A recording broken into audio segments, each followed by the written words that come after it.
Hello, this is going to be a short video on the benefits of using Vunit for just running basic test benches.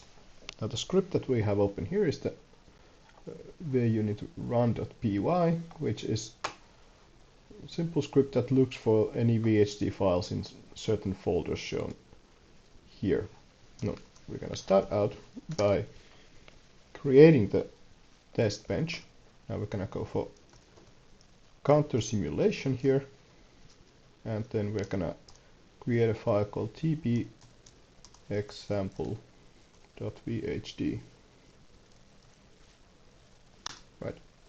Now we are going to create the Vunit test bench using a code snippet that pretty much creates like a blank test bench that does nothing but just runs for a while and increments a simulation counter. Now this is going to be called tbexample, and we will run it for the standard 50 clock cycles. Right.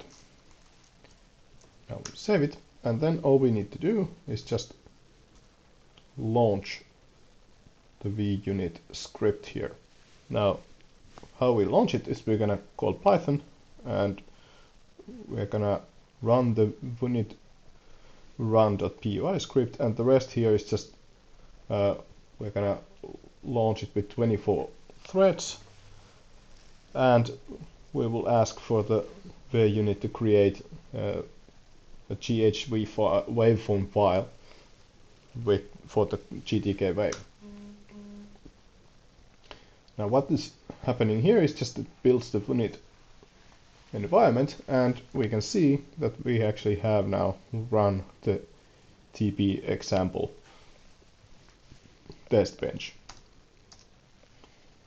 Next thing that we're going to do is we're going to add counter, which is pretty much just a basic down counter. So we add a signal counter which is natural, and we're actually going to restrict the range from 0 to the power 16 minus 1, so 16-bit counter, which is going to be initialized to 0, like this. Okay, we're going to run again, and then we will actually start launch a PowerShell, and in here we will open the gtkwave and Vunit out, test output, tbexample, ghdl, and wave.ghv. Now this is the newly created GHV file, and we see that if we look at the counter here, it is 0, and the simulation counter is just running from 0 to 49 because we are running for 50 clock cycles. Right. Now next thing that we're going to do is we're going to add the down counter logic, which is simply an if statement that says that if counter is larger than 0, then we will decrement the counter.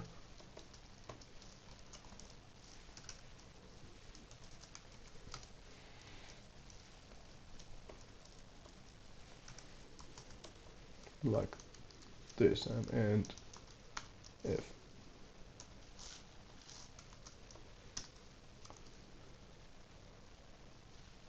Gonna run it again, and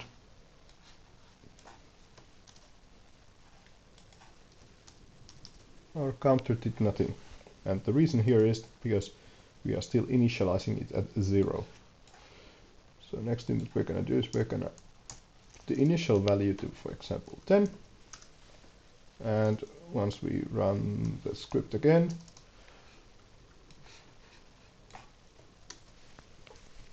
we can see that we start from 10 and run to 0. Now to complete the counter, we will add another signal here, which is called counter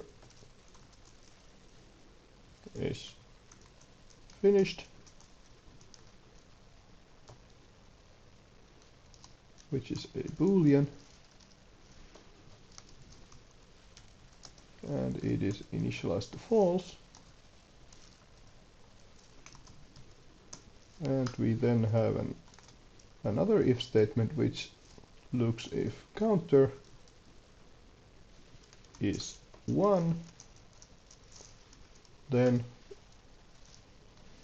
counter is finished is true, and otherwise counter is not finished, so counter is finished will be false. And if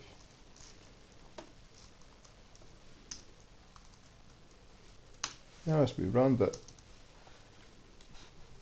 unit script again, and we look here, we get the counter is finished, and we can see that if we zoom closer that it is false for every other time aside from one clock cycle when the counter is 0.